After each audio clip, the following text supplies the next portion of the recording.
Elise Carter arrived with winter folded into her coat and the city's breath slipping under the door of 1420 West Haddon Avenue.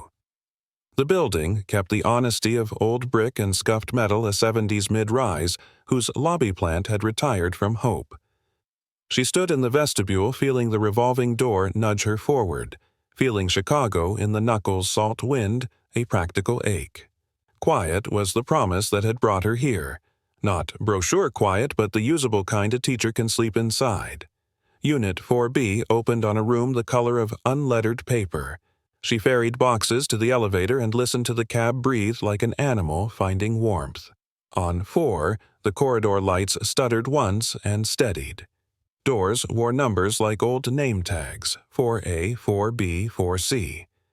The threshold of 4A was undecorated a neutral mouth in a neutral face. She met Gerald Sutton by way of absence. As she passed 4A, opened 2 inches and stopped. Cold slid out, brushed her ankles, receded. A hand kept the edge of the door. Elise lifted a small greeting the quiet kind neighbors use when they intend not to become a story in one another's lives. The door closed as if finishing a sentence. Inside 4B, the heat clanged and then remembered how to be kind. The rooms were ordinary and workable. A living room with an honest lamp. A bedroom where night could rest a galley kitchen that favored cheap dinners and learned gratitude. She put a rug on the floor and set a blue mug by the sink.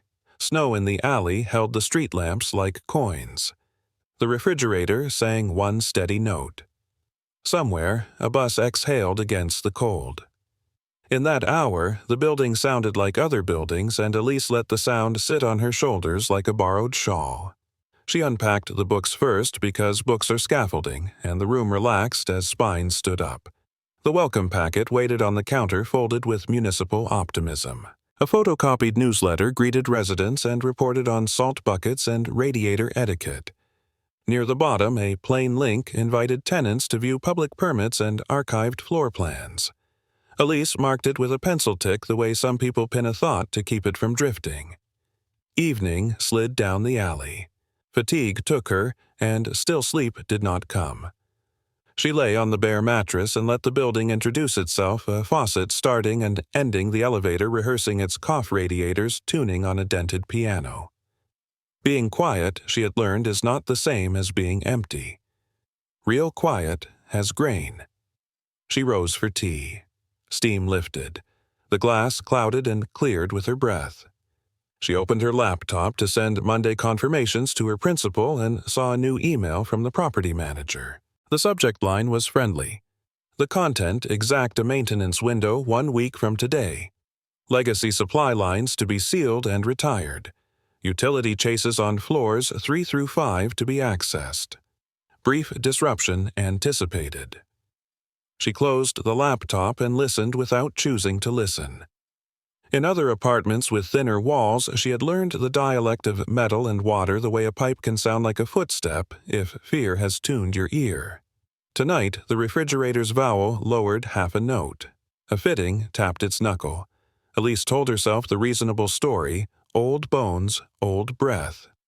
Then the shared wall between 4B and 4A offered something fine as a hair, not a word. More the shadow a word makes when it tries not to be seen. A filament of sound drew itself taut. The kettle clicked toward quiet. Elise stood palms open the way you approach a sleeping animal. She set a hand to the paint. The cool steadied her. Breath. Not mechanical, not regular enough for machinery. A body working. A small dampness in the sound where effort met air. Routine and reason rose to insist on explanation. Her body asked for silence so it could hear better. The filament thinned. Silence took back the surface. Elise waited, not trusting the first gift of quiet, and the quiet waited back. When it held, she assigned herself small tasks: brush teeth, wash cup, turn off the lamp. In bed, she faced the shared wall and studied the paint chips along the baseboard, the places other tenants' brooms had hesitated. A life leaves proof even when it is only dust. Morning arrived with lake light wide and pale. Memory offered last night like a photograph printed too dark. She countered it with errands, hang coats, fold. Towels, place the mug where a hand can find it in the dark. On her way to the mailbox, she passed 4A and felt the neutrality of the door the absence of admission. Downstairs, flyers promised yoga in the laundry room and asked residents to label food in the shared fridge. At noon, she opened the public link from the packet and stepped into the civic basement where everything has a file. Permits unfolded like a shuffling deck. She found the building, then the fourth floor, then the patient lines that make a promise of space. Unit 4B, 3 rooms and a kitchen willing to try. Unit 4A, the same mirrored. Her cursor rested over the third room in 4A, the room her eyes had not seen. She made another pencil tick. Paper remembers even when people don't. Twilight blued the windows. She boiled pasta, peppered the steam, and ate the ordinary dinner of a person who needs ordinary things. No television. The phone face down. Quiet is a practice as much as a condition. She washed the bowl and let the faucet's last thread find the sink. Just before midnight, the wall remembered her. The sound did not grow louder. It grew nearer like a moth learning glass. Elise sat up before the thought formed. Breath again. Effort. A slight drag like cloth against plaster. The thread held, slipped, held.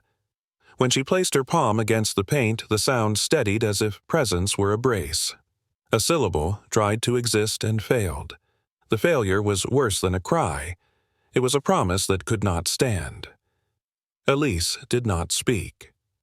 The room, perceiving a secret, held its furniture very still. Eventually, the thread thinned to absence, leaving a silence that felt shaped rather than blank. She lay back and let the new shape print itself on whatever part of the mind receives impressions it cannot yet name. Tomorrow, there would be time for records for a call to the city for whatever the 1-week clock meant to protect. For now, there was only the discipline of breath and the knowledge that quiet like water carries what enters it. A gentle voice in this narration adds for those listening in the dark. If you feel the pull of this quiet and its questions, remember to subscribe for more stories told in a hush, the kind that leave room for your breathing. Outside, the wind rearranged the cold in the alley. Inside, a teacher counted backward from a small, workable number, and the number was 7. Morning folded itself into the hallway like a fresh sheet, and Elise measured the corridor by its smells: paper detergent, a faint mineral tang rising from the radiators. The building had its palette of minor noises, an orchestra that tuned without applause. Somewhere above a window latched with a small satisfied click. Somewhere below, a neighbor drafted a grocery list in the mind and walked it down the stairs.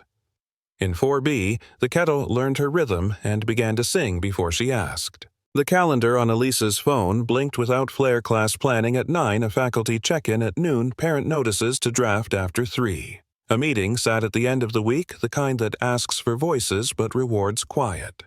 She dressed with the careful economy of someone who needs the day to hold dark sweater-resilient shoes, a scarf that knew wind. When she stepped out, 4A regarded her with the same impersonal courtesy as before. Doors are practiced at neutrality. On the first landing, she paused, not for a sound but for an absence.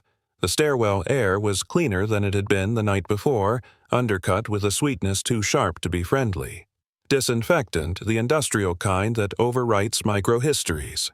She named it and kept moving, letting the name rest like a tag in a museum, useful not yet explained. Outside, winter showed its teeth and kept them.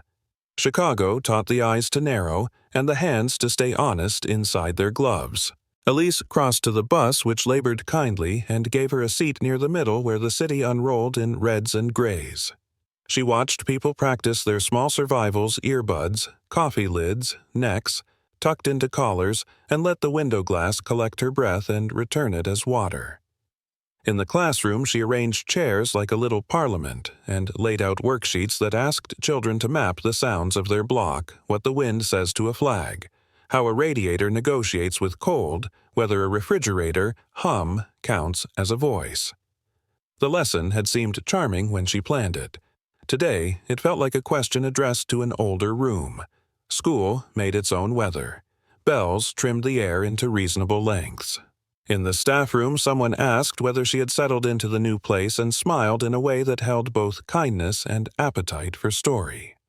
Elise prepared the safe sentence, still unpacking, still learning the neighborhood, and let it go. A flyer on the bulletin board announced a neighborhood watch panel about managing disturbances in older buildings. The word disturbances wore its strict tie. She tore off a little tab with a phone number, then folded the tab in half until it was only memory. The day ended the way days do, with stray crayons and a chalky tenderness in the hands. She walked back along the bus route as light left the streets early. Snow had become a gray ledger recording rushes and hesitations. At the lobby mailboxes, the lock resisted, then yielded, and she took Bill's a catalog full of lamps she did not need and a memo from the property management about an upcoming re-inspection of the fire sprinkler system. Unremarkable, if read alone. More interesting when read beside last night's email about the legacy lines. Buildings speak in clusters. The laundry room announced itself by humidity. Pipes beaded machines rotated their small planets, and a single folding table waited under a bulletin board where declarations cohabited yoga at 8. Label your detergent. Please check lint traps a number for a trustworthy handyman who was probably everyone's cousin. Naomi Brooks stood with a basket of uniforms the color of midnight and a face that knew both kindness and fatigue. She nodded in the way nurses do, compact and sufficient. Elise summarized the building to Naomi as people summarize weather mostly fine a front moving in. She said there had been a sound through the shared wall, and Naomi, whose nights trained her to listen with more than one sense, did not make the dismissive face that polite people make when quiet turns serious. She mentioned without drama that vents in her unit sometimes flicked with a tapping that had no plumbing reason. She said it the way she would note a pulse that ran a fraction fast. They stood near the utility closet with the neat stenciled letters and watched a machine walk itself half an inch toward the wall. The room's warmth felt temporary, like power. Elise gathered clean towels and by reflex mapped the route back to 4B that offered the most light, the best sight lines. In the stairwell, a bulb hummed toward failure and changed its mind. She reached the 4th floor with a deliberate breath and found a silence that had been tidied. This was not the soft, domestic quiet of rugs and reading lamps. This was a quiet that had been arranged as if a hand had smoothed it flat. At the door, her keys spoke to the lock. The cylinder turned, the deadbolt reconsidered the door, accepted her. She set the towels in their place. It was only when she returned to the hall for the last bag of salt from the trunk that she felt the air move behind her. A subtle change like a curtain remembering a draft. The knob of 4B pressed lightly against her palm as she pulled it closed. At that same instant, resistance not from the latch, but from a countering hand on the other side. Not strong, not clumsy. The briefest suggestion of presence, then nothing. Then the ordinary click as the latch found itself. In the square of hallway light, she allowed no flourish. She folded her breath small and held it inside. The door now was only a door. The corridor returned to its role as an uninvolved witness. She slid the chain with a noiseless practice and let the quiet reacquaint itself with furniture. The kettle was loyal. The mug warmed, and the tea accepted honey. She stood at the sink where steam draws temporary alphabets on glass, watched the letters arrive and dissolve, and told herself facts with good posture. Old buildings breathe. Metal remembers. People bump into what they cannot see.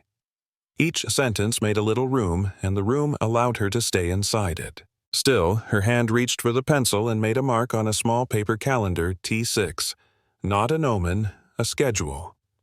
From above, a soft roll of wheels across floorboards. From below, a drawer asked for mercy and received it. Elise crossed to the shared wall and did not touch it. The night before had taught her that presence could become a brace, and she did not want to be a brace someone needed. If there was a person on the other side of the paint working for breath, the kindest posture might be to remain a piece of furniture to give the sound nothing to push against. She opened the welcome packet again and traced the map of the floor with a finger. The third room of 4A looked back without apology. She imagined where the door would be if the plan had been honored and stood opposite that phantom threshold. A line of baseboard told a quiet lie. Paint has its own narratives, and this strip of paint spoke of removal of a future without seams. She set the packet down. Night broadened. The elevator sighed less often. A bus passed with fewer reasons to stop. The city kept itself, and 4B learned the shapes it would have to keep. Elise attended to the little rituals that build a wall between a day and a bed. Rinse the mug, stack the mail, write one sentence in a notebook even if the sentence simply confirms that a day occurred. She wrote wind from the lake. Hallway smelled like hospitals. Key turned gently from the wrong side. The sentence sat there calm, not making a case. Sleep when it came was a committee. Drowsing, waking, renegotiating. Somewhere in those small returns to the surface, she heard a thin sequence tap. Pause, tap, tap, pause, and told herself it belonged to the refrigerator adjusting the dream of milk. She let the dream continue a staircase with one extra step that always surprised. A classroom where the chalk wrote by itself in neat lines. A door that did not know which side to prefer. At the edge of dawn, she woke at once as if someone had called her name without using it. The apartment had grown cold where the window forgot to complete its seal. She rose and pressed the latch. The world outside shifted its weight but did not answer. On the counter, the property memo looked smaller than the numbers it represented. 6 days, then crews and tool belts, then walls opened and closed again for reasons that would be described as improvements. She pictured narrow spaces that held dust with last names, and she wondered what kind of quiet gets poured into a gap after it has been measured. She set one more intention upon the day, the small kind that fits in a pocket and warms the hand. Pay attention without announcing the fact. It was a discipline she could ask of herself and not of others. The city would do what cities do. Doors would continue their neutral practice. The shared wall would either remember her or not. She dressed for weather and for classrooms, and for the possibility that a person may need to keep both of those concepts in her head while also doing the laundry. When she left, 4A was still a surface with no opinion. She stood for half a breath in the hallway and listened to the door say nothing in perfect grammar. Then she took the stairs, counting softly down from 6 like someone learning a calm she could use later. By the third morning, the calendar no longer looked neutral.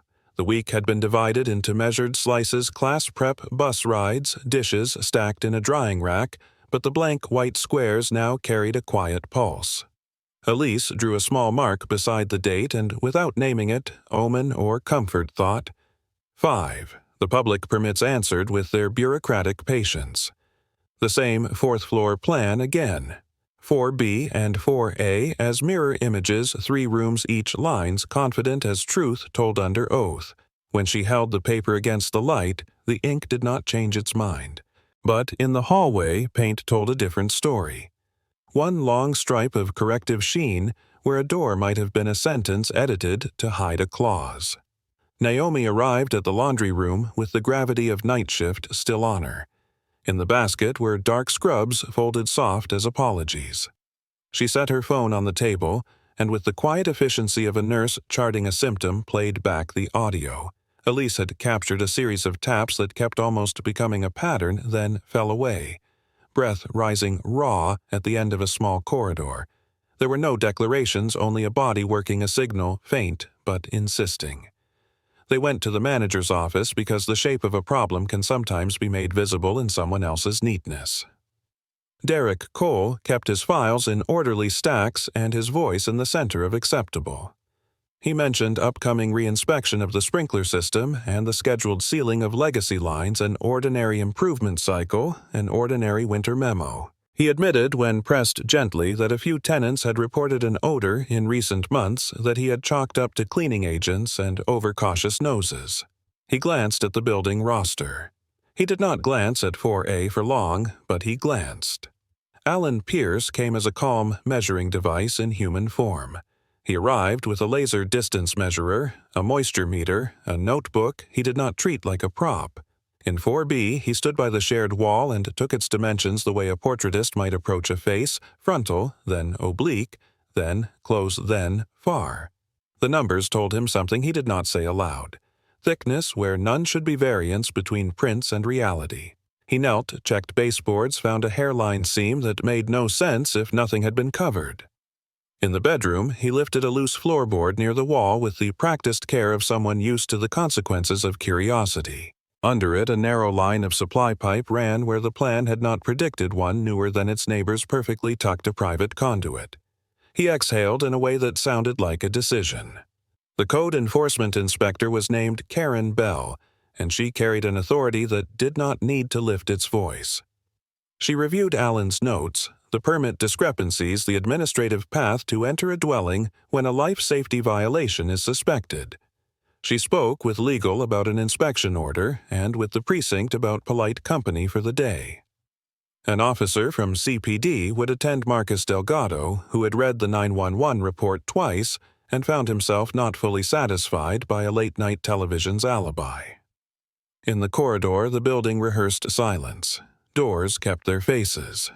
Elise stood with Naomi near the elevator watching the tilt of the inspector's clipboard, the courtesy of the uniformed man who would be careful with hinges. Derek appeared with a ring of keys that could have opened a century of small troubles. He paused before 4A like a person weighing a password. The door yielded its bolt with a noise like a coin deciding which side to be. The air that came out had been edited a flatness that advertised cleanliness too hard, the way a staged apartment smells of citrus and absence. The living room had furniture that held the shapes of bodies that did not sit there long. A television knew how to be left on for alibi. A chair faced a view of brick. They moved without haste or theater. Karen noted trim lines and patches on plaster. Alan tapped with his knuckles at intervals measured by habit once again. Hollow is a word we use for things that ring empty. This did not ring. It absorbed the knock and returned the quiet as if it had been trained. Wallpaper gave way in strips the color of tired bone. Drywall yielded in chalky size. A grid of furring strips hid older work, careful, patient, unkind. At shoulder height, Alan found what he had been taught to look for and what he had hoped not to find, the edge of a doorframe buried under intention. Not the suggestion of a door, the door itself, its hardware disarmed but intact. Someone had built silence where entry used to be. The screws remembered their threads. The hinge pins came with reluctance. The panel was heavier than a panel should be weighted by the years it had had to pretend to be the wall. When it swung inward, the room took a breath that had not been taken in a while. Flashlight beams lifted particles into being. Dust wrote a slow script in the air, then fell. Inside, the space was smaller than it wanted to be. The foam on the walls was the kind studios use to make quiet, obedient a field of gray pyramids designed to take the edges off sound. In the center, a metal bed frame had been bolted to the concrete with the sincerity of a plan that wanted to stay. On the right, a small stainless steel fixture acknowledged a need and minimized it. A single lamp sat on a table that had known the patience of time. The vent above the fixture opened into a shaft that pretended to be night. Elise stood at the threshold and understood the difference between quiet and containment. This was not the hush of fresh snow or a library holding its breath. This was the enforced stillness of padded walls and calculated airflow. The room had been made to drink sound and ask no questions. The flashlight found a corner where the foam had been scratched not once, but many times. Letters layered themselves until legibility became insistence, a name repeating itself like a tether tied to a single word. Hannah. 100 small cuts of the same thought. A knot in Elise's stomach drew itself tight and would not loosen. She did not count the marks. Numbers would have performed a cruelty. Delgado moved like a man instructed by rooms before this room. He called in what he needed without raising his voice. Evidence, text, photographs before touch the kind of care you give to a scene that is a story rather than an argument. On a small shelf near the bed, someone had left a plastic cup. The residue inside was not a message. It was a day that had ended. Near the vent, a device sat recessed behind a grill, its wire damped with rubber, its purpose plain to a mind tuned to such things, a microphone designed not to listen outward, but to keep the inward from being heard. Alan crouched and ran a hand near the floor for the sensation of air where air should not be. Karen traced the permit print with a finger and found the line where truth and practice parted company. Derek stood back with his keys useless in the face of what had already been opened. Naomi, who remained a nurse in any room she entered, looked at the bed and saw posture at the vent and saw the rationing of breath. No one spoke the obvious. Elise did not cross the threshold. She recognized that to do so would be to take something that did not belong to her. The light from the hall made a clean rectangle on the floor. The rest of the room remained a quiet that had to be learned. Objects told their story without flourish. The absence of a window was itself a sentence. Out in the corridor, a neighbor's door clicked once and didn't open. Wordless gravity moved down the hall at the speed of sensing. Tape arrived, yellow and deliberate, the kind that doesn't shout but does draw a line, and a camera's polite shutter made a record the way a witness does when asked to stand and tell what she saw with care for sequence. The day stretched and thinned. Elise sat on the edge of her own bed later and tried to find a language that would not flatten what had been discovered. She failed, which was correct. Some things are not revised into sentences. She placed a small mark on the calendar under the date. 4. The number behaved. For those who walk with this story in their ears, for those who sit in kitchens where steam writes and erases alphabets if you wish to be led back into rooms like this carefully, quietly remember to subscribe. The next turn may be darker or brighter. Either way, you will not have to go alone. The day after the wall opened and told the truth, it had practiced winter-changed keys. The city's wind wore a cleaner edge, and the building listened with the concentration of a student called upon. Elise woke with the taste of old plaster under the tongue and invented residue from a room she had refused to enter. She poured tea and watched the kettle write its small fog on glass, the steam a theater for temporary alphabets. In the envelope of mourning, the email threads multiplied. Code enforcement summaries, a careful note from management, a short message from Detective Marcus Delgado. Brief procedural steady stating that travel had been arranged to examine a property linked by paperwork, not rumor. Wisconsin received them in a different grammar of cold. Pines tightened their coats. A road disappeared into soft distance and returned with the cabin cedar dulled to the color of old coins' windows, shuttered like skeptical eyes a porch that had learned the slow patience of snow. The place could have sold tranquility to people who like brochures. It stood instead as an absence with a roof. Delgado moved with the reluctance of a man who has learned to respect silence and the things it hides. Local deputies held the perimeter with simple gravity. The door resisted, then complied. Air slid out with the heavy politeness of a room that has been empty of people but full of intent. Inside, a single bed, a stove that remembered flames, cans with their patient labels, nothing dramatic, everything curated to be nothing. It was the floor that told the next truth. You can hear it when wood tries to speak in a lower register. A metal hatch sat flush with the boards bolted indifferent. The tools arrived with measured voices and the rhythm of practiced caution. The hatch lifted with a sound like a long breath finishing. A held cold drifted up the kind that speaks of stone and storage and the end of calendar words. The stairs dropped into a room that did not invite metaphors. Concrete recognized the weight of footsteps and kept the marks. Along one wall, 3 narrow beds of metal institutional as a number. Shackles without drama on the floor near each hardware for a plan, not for a story. A light bulb considered whether to flicker and then held. In the corner, a plastic chair and a small table with the squared-off humility of discount furniture. The room did not smell of the worldly. It smelled of the strictness of bleach and something behind bleach that a language refuses. They moved methodically. The state's evidence team made the clean kind of mess that counts things and refuses to rush. Outside, the soil had changed its mind in places the surface slightly sunken the way ground learns to hold a secret and can only pretend it likes the assignment. No one spoke the word that would have loaded the scene beyond usefulness. Dogs worked the perimeter with disciplined compassion. Flags went into the earth like small necessary prayers. On a pegboard in a storage alcove, maps hung with a collector's pride. Thumbtacks formed quiet constellations, storefronts and bus stops, laundromats and alleys, addresses with decent lighting. A printed schedule showed street cleaning days on their tidy grid. Someone had been studying how absence might be walked into without raising a voice. On the workbench lay a rough sketch of a church with a tilting steeple and a ring drawn around the letter A. A circled whisper. Beneath it, a note in block letters, basement safe.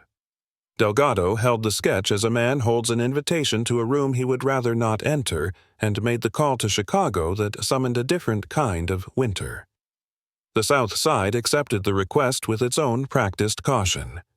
St. Magdalene had been shuttered for years, a shell protected by the paperwork of history and the inertia of neglect. Ivy recited over the stone.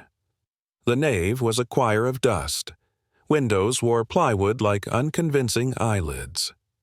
There is a sound a trapdoor makes that is more feeling than sound, the low-throat admission of a secret reconsidering its future. A banner, fallen long ago, had hidden the edge of a square in the floor. The hatch opened on a spiral borrowed from castles and basements. The air grew older, deeper, more patient as they descended. A corridor traveled along the belly of the building. Small doors stood with varying honesty. One of them was not old. Reinforced metal, new bolts, a calculation in steel. A body will talk to you through a door if it is still making the argument for life. It will not use sentences. It will organize sound the way the ocean organizes wave. Delgado placed his palm on the metal and felt the faintest tremor, not quite a knock, more a plea, working through the mechanics of obstruction. The team did not dramatize the break. Tools did what they were built to do. The door gave up the math of its resistance. The room beyond was narrow and survivable. A young woman, folded into herself on a mattress, looked at the beam of a flashlight as if it were a language she had once spoken. She was smaller than her absence had been. The sheet lifted with her breath. A bottle of water stood ready to fail. The officer made the sort of voice one uses with the very old or the newly born. Nurses in this world learn to move without letting air take offense. One of them moved that way now. The woman's lips formed the shape of a name she did not ask permission to use. Hannah. The sound barely crossed the space, but it was a rope thrown into the open. What followed was the choreography of care blankets that held heat without accusation monitors, that recorded endurance, a stretcher that did not rattle. The corridor remembered footsteps heading upward out of stone and into light. The city made room for sirens that were not about fear, but about the moving of one life from one kind of time to another. In the hospital, Hannah Price was given the ordinary miracle's water warmth, the consideration of strangers. She slept and woke and slept, and in the waking pieces spoke of a man who hated loudness and loved control of journeys blindfolded and rooms that asked sound to behave, of a name given with caution and perhaps not his own, Walter, and of the idea that one person is never the whole of a plan. News does not sprint so much as surf. By evening, the building on West Haddon found itself resized by screens. The hallway learned to behave like a gallery where neighbors pretended not to look. A message board in a parent group chalked the situation up to hysteria, to urban legends, to the predictable tendency of people to assign drama to old buildings. Elise's name arrived there without being invited, attached to words that asked for calm and implied imbalance. Meetings got scheduled. Policies got referenced. The principal at school called with language that wore a tie, "Keep profile." Low, let the appropriate offices speak, maintain focus on learning. All of it reasonable, none of it kind. Naomi brought a warmth that did not require noise. She sat in Elise's kitchen and let the kettle announce agency. They did not diagnose the city or declare the end of anything. They let the refrigerator provide a note to stand on. When words came, they were the small ones that hold. We wait, we listen. We write down what days do to us. Delgado wrote in a different notebook, the kind that sits in a pocket and becomes an argument later. He wrote without adjectives. In the margin beside the phrase "circled steeple," he drew a small ring, a reminder that symbols travel better than names. He was not interested in a legend. He was interested in the logistics that allow a legend to stand up in shoes and make calls and lease cabins and thread new pipes through old floors. Rooms had been found. A person had been rescued. The arithmetic was incomplete. In 4B, Elise hung a towel where it would dry itself and regarded the calendar with its careful little marks. The numbers were not superstitions. They were a way to keep time human. The email about the sealing of legacy lines had not changed its date. Crews would still open and close portions of the building with the craft of routine. If a network existed as a map, as a quiet fraternity, as a handbook passed from one silence keeper to another, it would not announce itself between now and the end of the week. It would keep its head down and its voice low. It might already have placed a hand on the other side of her door and tested the weight of the chain. She stood at the shared wall and did nothing to it. A certain mercy she had learned is refusing to turn people into evidence until evidence requires it.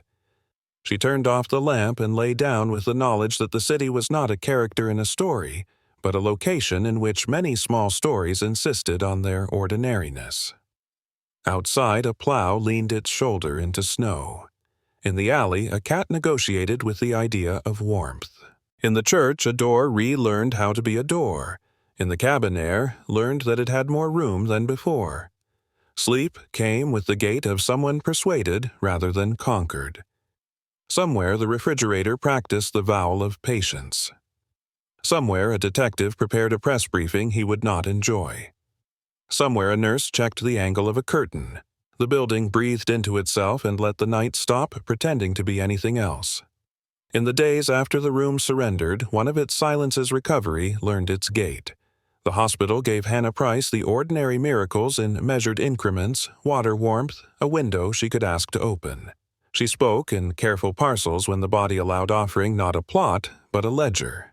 There was a routine the captor held to footfalls that arrived like a metronome, with 1 week tick a lamp that clicked off at a number that could be divided by 4, a preference for cleaning agents that left a medicinal aftertaste in the mouth of air. There were maps pinned neatly in a garage, she said without saying, and a fascination with ducts and chases and rooms that could be taught to forget sound. There were accounts online where quiet had been made into a club. A ring drawn around an A appeared more than once in her memory, not loud, not large, only constant. Detective Marcus Delgado treated the testimonies like he treated weather. You respect its currents, and you do not pretend to own it. Threads were handed to those who follow threads for a living. Some ran into cloth. Others led to blankness with good posture. Papers traveled between offices. Screens filled with moderated rooms where avatars performed the art of not saying their names. In the neighborhood, the volume button slid the wrong way. Message boards decided the shape of events and then hired confirmation. A parent forum built a tower of civility that cast a shadow on Elise Carter's classroom door. Words like alarmist and unsuitable rehearsed themselves behind the politeness of anonymous concern. The school held to its script, maintained focus on learning. Let official statements lead. Remember the community's need for calm. Elise nodded into the phone and made lesson plans that asked small people to name the most beautiful sound they knew. A postcard arrived under her door without the courtesy of postage. The cardstock was the kind sold in museum gift shops, a reproduction of a painting where white insisted through a field of gray. On the back, 2 words in a hand with discipline. Check the pipes. The ink had patience. Elise placed the card where the light reached it and considered her options as a person who lives alone and wishes to keep doing so. The kitchen contained a small square of metal where an older line had been capped, a plate of practical humility held by 4 screws that had learned to sit tight. She laid a towel, found the right driver, and let each screw resist and then forgive.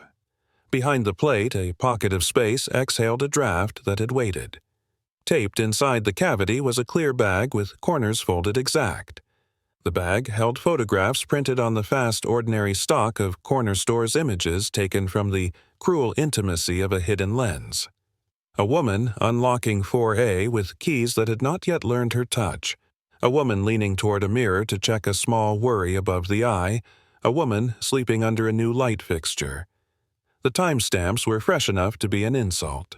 She set the bag down and met her breath where it stood.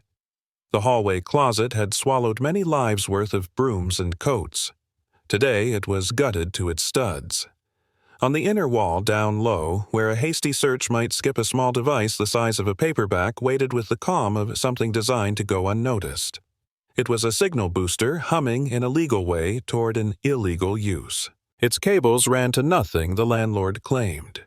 Naomi Brooks arrived with the profoundly practical kindness of a nurse off shift and dialed the number that makes next steps behave. Delgado's team came in on soft shoes. Evidence bags breathed and sealed. A technician with gentle hands inspected the bathroom tiles and found one that told on itself new grout teaching old grout how to shine. Behind it, in the wall of 4A, now occupied by someone who deserved better than a history. A button lens sat inside a cavity carved to the width of a palm. The lens had stared through a cardboard-colored world and learned routines, then sent them wirelessly toward the booster in 4B, as if trying to recruit Elise as the custodian of what she had not asked to see. Questions did their necessary work. Elise answered with the grammar of someone who has nothing to sell. She was asked to sleep elsewhere for a night, while a sweep proved what was already obvious to anyone with a sense of proportion: her apartment had been used as a shelf, not a studio. She went to a small guest room in a small hotel where the sheets smelled like a decision, and lay awake practicing the names of ordinary things to keep them close. In the morning, the call came with its quiet exoneration. The device had been planted. The method suggested a familiarity with maintenance, with ducts and service panels and the parts of buildings that forget they have owners. Aaliyah Moore, new to 4A, generous with a hello in stairwells left under the discreet discipline of protective custody. A canvas tote held her life's immediate version. She wore a coat that had not planned to learn caution so soon. Elise watched from a distance that did not violate anyone's dignity and wished the air would make a more comforting sound. The elevator brought its one gentle chord, and the doors considered their timing and then closed. The week remembered its earlier promise. Crews came to open and close the legacy lines to seal the unneeded, to teach water and heat to find shorter routes. Hard hats moved with the politeness of professionals who know they work inside other people's thoughts. Panels were taken down and put back in their places. It was not dramatic to watch. It was an act of quiet repair. The building, which had been a witness too long, deserved a counterweight. On a Saturday, with a sky that forgave a little, Elise carried a box of chalk into the corridor and set it open on the floor. Children from the building arrived the way children do, with knees already carrying evidence of earlier adventures. Parents hovered without hovering. Naomi came with a thermos that believed in warmth. Mark Weaver stood by the elevator and told the story of a drawing he made at a different age in a different hall. Irene Bowen brought tape and a softness that sat easily around the eyes. They drew not like artists, but like citizens' flowers with enthusiastic petals. Doors that opened on nothing but the idea of opening. Windows where sunlight behaved. A cat who had its own address. A circle with too many rays to be a symbol anymore. Someone said, "Sun," and the sun agreed. The chalk made soft noise against concrete, a secular prayer. Elise drew a line of blue along the baseboard near the place where paint had once lied, not to accuse but to soften. A girl in overalls traced her hand and wrote her name inside it with letters that leaned toward one another in fellowship. Apologies appeared without ceremony. A father said he had posted the wrong kind of question on the wrong kind of forum. A neighbor admitted he had once months ago heard something he decided not to hear. No speeches were required. The building knew what to do with sincerity when it was offered without flourish. It absorbed and reflected in the way old brick learns to warm after winter gives it a chance. Delgado passed in the afternoon with a walk that respected private spaces and public hallways. He looked at the sun someone had made and allowed the corner of his mouth to make the shape of agreement. Cases remained open. Screens still showed rooms where avatars worked very hard not to blink. The ringed A found its way into his notes and was quoted only to be dismantled. Networks thrive on the attention they can parasitize. He fed them only the dry procedural light they cannot metabolize. In the evening, Elise washed a drift of color from her hands and let the water turn into its small river. The corridor's chalk survived footprints with dignity. A white rose appeared sometime between afternoon and dark at the threshold of 4A. It sat in its own thoughtful silence, stem-wrapped, bloom modest, an object that could be either an apology or a threat or a mistake. No card offered a translation. The new sun on the wall had radiated outward by then. Chalk dust made a halo where the corner had once pretended to be plain. Night returned without a speech. The refrigerator offered its patient vowel. The radiators debated lost interest, compromised. Elise sat in a room that had learned to hold more than one idea at a time. She practiced the difference between the hush of sleep and the hush of containment until the knowledge settled where it could be reached without drawing blood. Across town, Hannah held a brush over a canvas and let white insist through gray until gray learned to make room. Somewhere, a forum emptied itself of one username and filled itself with another. Somewhere else, a stranger reconsidered the cost of keeping secrets for people who do harm. For those who followed this story to its last careful turn, for those who listened with the lamp low and the windows patient if you wish to keep company with more quiet thrillers that respect your breath and your night, remember to subscribe. You will find us again where walls learn to soften and silence tells the truth it owes. Elise rose to check the chain on her door, not because fear demanded it, but because ritual sometimes builds a bridge to sleep. The chain lay exactly where it belonged. The shared wall said nothing in perfect grammar. From the corridor, the faintest rumor of chalk dust moving under an evening draft. She smiled at a sound that did not ask to be translated and let the room exhale around her. The city rested on its own terms. The number on the calendar did not change, but the weight of it did, and that was enough for this chapter of the building's long, careful memory. Spring arrived as a rumor first, a softness along the curb where snow surrendered without ceremony. The building at 1420 West Haddon learned to wear sunlight again. Windows rehearsed reflections. Stair treads forgot the brittle talk of salt. In the corridor outside 4B, the chalk constellations faded from exuberant color to pastel memory, and then to the faintest suggestion of flowers and suns like kindness that had been absorbed rather than erased. Elise Carter measured the season not in dates, but in sounds that returned to their ordinary sizes. Radiators no longer argued. The refrigerator kept its patient vowel without the old undertone of listening. At night, the shared wall between 4B and 4A practiced a wholesome grammar, the slow shrug of plumbing the whisper of air through a legal vent.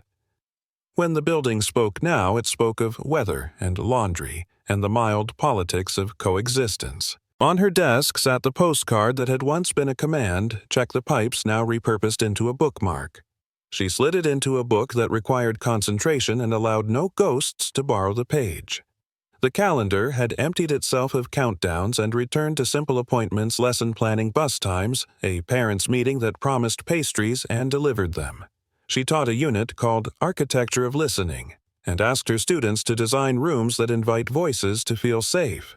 The children drew windows like friendly eyes and carpets that remembered feet without keeping them. Across town, a studio with northern light learned the rhythm of brushes. Hannah Price stood at an easel and let white rise through gray until it felt inevitable. Her paintings carried quiet that was not the absence of sound but a country where sound behaved. Sometimes she painted a door that had never been sealed, a room that knew how to hold sleep. Sometimes a small circle hovered near a corner, not a symbol now, but a hole punched in darkness to let morning find its way in. She did not frame her earlier days in language when language would have been a net too coarse. She gave them to canvas and let drying do what it does. Detective Marcus Delgado filed papers with the kind of care that makes bureaucracy behave like a moral act. Reports traveled. Threads were cut where they led nowhere and tied where they might hold. The network that had inherited the idea of silence as a tool did not wither under headlines. Networks prefer the climate of minutes and months of maintenance closets and side doors and the shrewdness of ordinary men. Delgado learned to feed it only facts in plain envelopes and kept his adjectives for places where they could do no harm. When he wrote, he did it for a court that might someday require patience. There were hearings at City Hall. The words legacy lines and unauthorized alteration met microphones, and microphones sent them outward with decent fidelity. Owners spoke of budgets, tenants spoke of doors and trust. Code enforcement translated fear into policy, more inspections, where plans and walls fall out of conversation, better accounting for spaces that do not show their faces. The changes were not cinematic, which made them more durable. In the building, a white rose appeared from time to time at the threshold of 4A without note or repetition reliable enough to be pattern. The bloom was modest, wrapped in paper that chose understatement. A neighbor had the impulse to throw it out and then did not. Objects like rooms deserve the chance to declare themselves before they are assigned meaning. The flower kept its counsel, and the hallway learned to carry both suspicion and tenderness without spilling either. Elise's door chain kept its small, faithful weight. Each night she checked it as liturgy rather than alarm, an act of noticing that built a bridge from wakefulness into sleep. She drank tea with Naomi Brooks on Thursdays in a kitchen that had finished its time as a shelf for someone else's device. Naomi talked about patience as weather barometric pressure changing around a person. New fronts moving in, and grew stern only when budget lines asked nursing to pretend it was optional. There were letters, a few of them unkind, because anonymity rewards performance. Elise let them land and flatten. The principal, whose job it is to keep worlds from drift, moved his thumb along the edge of a file and said what official voices say when they would like to say more. The parent forum discovered a new controversy to plant flags in. Another set of pastries was promised and delivered. If a narrative requires a villain as a lamp requires a wall, it can always find someone. Elise did not audition. The children in the building returned to the corridor chalk a last time before Rain would take it honorably. They drew a door with an open mouth, and behind it a room with a skylight that let weather visit gently. One boy drew a microphone on a pedestal and then crossed it out with a laughing kind of care. He said the room didn't need one anymore. He did not know the history that made the joke carry extra weight. He did not need to. On a mild Sunday, Elise took the bus to the lake and let her breath count the waves. Not the romantic waves of postcards, but the sensible inland water that taps ashore with workman's regularity. She watched families erect wind-resistant picnics, watched runners accept the bargain their lungs offered, watched geese negotiate their inheritance with honks and amendments. She wrote one sentence in a notebook because that had become part of the structure that kept the world square. The sound of water asking the same question until the shore remembers its answer. She startled once on the way home for the right reason, a bicycle bell singing its little request. The body will rehearse old alarms until the world teaches it new ones. This takes longer than a season. The elevator carried her up gently. She walked the corridor, saw the rose, saw the faded sun. At 4B, she let the key converse with the lock. The door's acceptance was a domestic thing, not a challenge, not a negotiation. Inside, she listened because listening had become less like bracing and more like choosing to be present. The room offered names to sounds. The window's soft rattle belonged to wind trying politeness.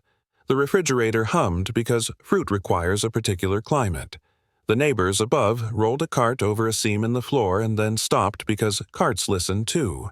Nothing was disguised. Objects were allowed to do their jobs without the insult of suspicion. The postcard bookmark held her page in the evening, and the kettle wrote its brief weather on glass, erasing as it went. She lit the lamp that refused drama and sat with the possibility that a city can learn to protect itself without becoming paranoid, that a person can learn to be vigilant without becoming a study of fear. Down the hall, footsteps came to a considerate halt. Someone taped a notice on the board, a summer block party potluck chalk again, if the building wants it. Bring folding chairs, bring a song that can be sung soft.